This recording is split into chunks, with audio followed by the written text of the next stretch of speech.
Vláda chce regulovať nájomné v reštituovaných bytoch aj naďalej. Regulácia, teda stanovenie maximálnej výšky nájomného, by sa pritom mala tento rok ukončiť. Jej predĺženie sa nepáči majiteľom obytných bytov. Tým nízke nájomné často nepokrie ani náklady na údržbu domov. Problém sa ťahá od pádu komunizmu. Na jednej strane stoja nájomníci, ktorí v minulosti dostali byt, investovali doňho peniaze, ale nikdy si ho nemohli odkúpiť, pretože dom už mal svojho majiteľa. Bývame tu už takmer 40 rokov.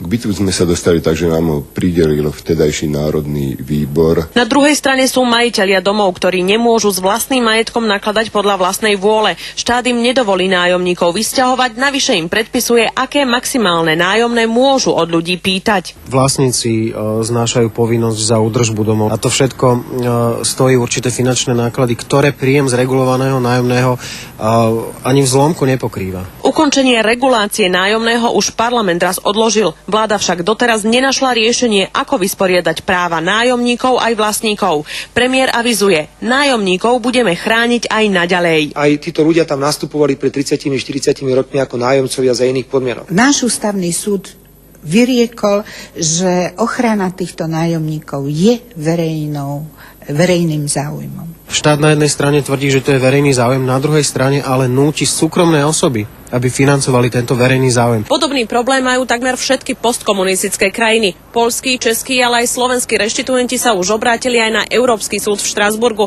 Ten v prípade poľskej reštituentky už povedal, že regulácia nájomného porušuje jej vlastnícke práva. Tatiana Novotná, televízia Markíza.